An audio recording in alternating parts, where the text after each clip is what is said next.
Bon, concernant la fameuse phrase tu n'as pas le droit de juger, nanani, nanana, t'es qui pour juger, celle qu'on entend malheureusement souvent, faut d'abord savoir une chose très importante. Je vais le dire clairement. Ceux qui passent leur temps à dire faut pas juger, patati patata, ce sont les plus gros hypocrites. Ce sont les plus gros double faces et les plus gros hypocrites. Parce qu'il est quasiment impossible, il est totalement impossible de vivre sans émettre de jugement, sans émettre de constats qui vont engendrer des jugements, c'est impossible. D'accord? Aussi bien théologiquement parlant que sociologiquement parlant, c'est impossible. Ça c'est clair. Maintenant, je vais rentrer dans l'optique théologique. Il faut savoir une chose. Ah d'ailleurs, là maintenant, après ce que je viens de dire, sûrement il y en aura qui diront quoi? Ouais, pour qui il se prend? Extrémiste, patati, prétentieux, patati. Ah, la preuve. Voilà, vous venez d'émettre un jugement. Enfin bref, soit. Pour revenir au sujet clairement, au point de vue théologique, déjà il faut savoir une chose importante, c'est que la mise en garde fait partie de l'islam. La mise en garde, elle fait partie de l'islam. Le fait de mettre en garde contre une mouvance hérétique ou une personne qui appelle à un égarement, le fait de mettre en garde fait partie de l'islam. Pourquoi? Parce que c'est de l'amour envers la religion, de la jalousie, pas dans le sens péjoratif, de la jalousie dans le sens positif du terme, de la jalousie pour le din, c'est-à-dire qu'on l'aime, qu'on est jaloux, qu'on touche à la religion, qu'on ment sur la religion, qu'on ment sur Allah, qu'on ment sur les messagers, sur le messager et sur les sahaba. Donc, le fait de mettre en garde pour protéger la religion, d'accord, contre les innovations, les influences hérétiques, ça fait partie de l'islam. Allah lui-même nous parle de la mise en garde dans le Coran. Par exemple, concernant les juifs et les chrétiens qui ont falsifié le message, dans Surat la table servie, Surat al-Maïda. Concernant les sectes à venir, aussi bien chez les chrétiens, juifs et musulmans, dans Surat al-Mu'minun, Surat les croyants. Le prophète sallallahu alayhi wa sallam a dit que l'islam se divisera en 73 sectes dans un hadith qui est authentique, sahih. Le isnad, la graduation généalogique est authentique, dans lequel il est dit que les juifs se diviseront en 71 sectes, les chrétiens en 72 et les musulmans en 73. Une parmi les 71, parmi les juifs, ira au paradis, les autres en enfer. Laquelle? Celle qui a suivi le vrai message de Moussa, de Moïse. Ils sont morts maintenant, ces gens-là. Parmi les chrétiens, les 72, un seul sur les 72 ira au paradis. Les autres en enfer. Lequel? Ceux qui ont suivi le vrai message de Isa, de Jésus. Ils sont morts actuellement. Ce sont les apôtres et les compagnons des deux autres prophètes précédents. Maintenant, concernant l'islam, les musulmans se diviseront en 73 sectes. C'est exactement ce qui s'est passé d'ailleurs. Avec les chiites, les rawafid, les khawarij, les qadariyat, les mourjis, et ainsi de suite. C'est exactement ce qui s'est passé. Les hamadiyya, les naqshbandi, etc.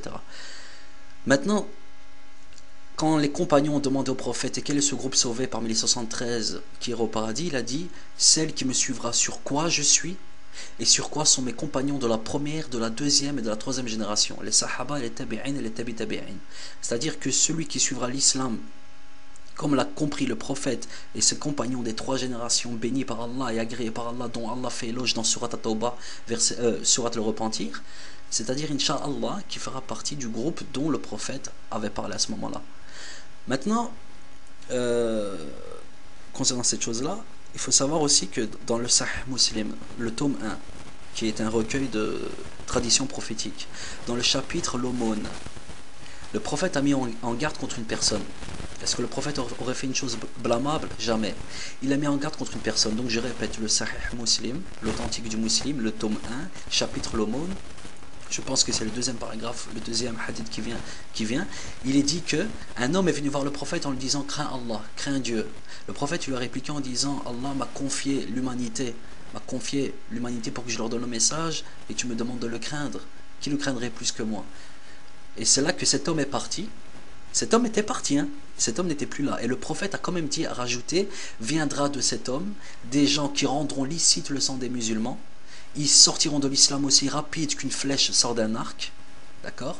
Et c'est exactement ce qui s'est passé. Il a rajouté aussi, et vous allez le voir de vos yeux, et si je serai encore en vie à l'époque où il sera en pleine émergence, je le tuerai de mes propres mains. Et c'est ce qui s'est passé.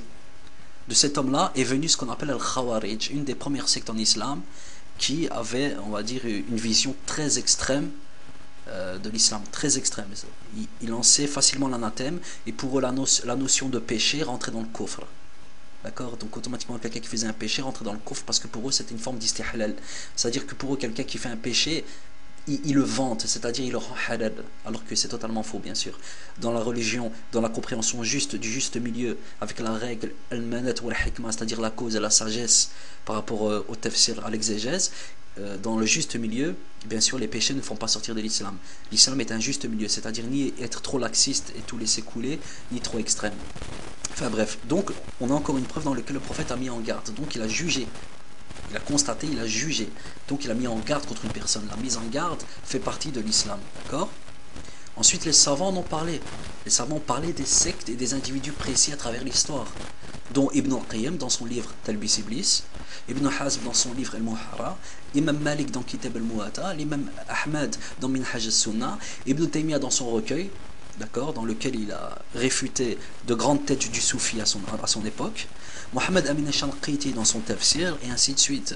Il y a beaucoup de grands savants qui ont mis en garde. La mise en garde fait partie de l'islam. Donc automatiquement, si tu mets en garde, c'est que juste avant ça, tu as fait un jugement et qu'avant ça, tu as fait un constat. Donc on revient en arrière et on revient en avant. Constat est égal jugement, jugement est égal mise en garde, application de ce jugement, que ce soit par la parole ou que ce soit par la sentence.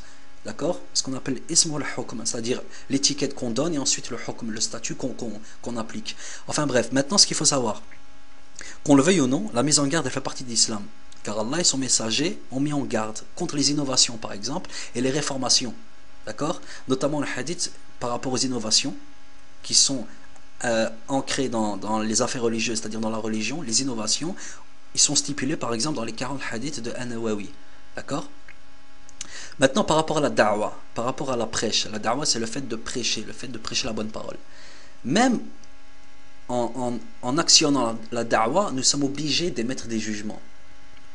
Je vous explique. Par exemple, quelqu'un qui a une bonne intention et qui veut le bien de ses frères, de la communauté, de la Ummah et compagnie, il voit un de ses frères qui est tombé dans l'alcool. Voilà, il est totalement ivrogne, alcoolique, il est là avec une grosse bouteille de Smirnoff.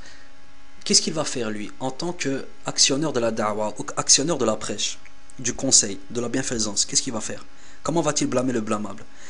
Il voit une personne qui tient une bouteille de Smirnoff et qui connaît depuis quelque temps, il sait qu'il est musulman, mais bon. Donc il constate déjà ce qu'il voit. Visuellement, il constate qu'il est saoul et qu'il a en main une bouteille de Smirnoff. Ensuite, il va émettre un jugement. Ce jugement va être lequel? C'est qu'il a commis un péché, qu'il le commet en public, donc il est en position de haram, en posture de haram, d'accord? Et il va actionner ce jugement en lui faisant da'wa par rapport au constat et au jugement qu'il a fait jadis, précédemment. C'est-à-dire, il ne va pas aller chez lui et lui parler, par exemple, du vote. Non, le vote, c'est pas bien. Ou bien de la barbe. Oui, la barbe, c'est wajib, c'est une sunna wajib, etc. Non, il va lui faire da'wa en fonction de ce qu'il a vu, en fonction de ce qu'il a constaté et jugé comme étant le contexte qu'il faut pour actionner cette prêche. C'est-à-dire que quand il a vu cette personne boire de l'alcool, la première chose qui lui vient en tête, c'est d'abord le constat visuel, ensuite le jugement qui dit comme quoi il est ivrogne, il est alcoolique, il est dans une posture de haram, et il va actionner cela en allant lui prêcher la bonne parole concernant l'alcool. Il ne va pas lui parler d'autre chose. Il va pas lui parler d'autre chose, d'accord? C'est comme par exemple une femme qui est prostituée mais qui est de confession musulmane mais elle est prostituée. Tu vas pas lui parler directement par exemple du djihad ou d'autres sujets. Tu vas lui parler d'abord de la pudeur et le fait de s'abstenir, d'accord? S'abstenir, éviter la fornication et ainsi de suite. Donc même la da'wa se met par rapport à des jugements. On est obligé de juger.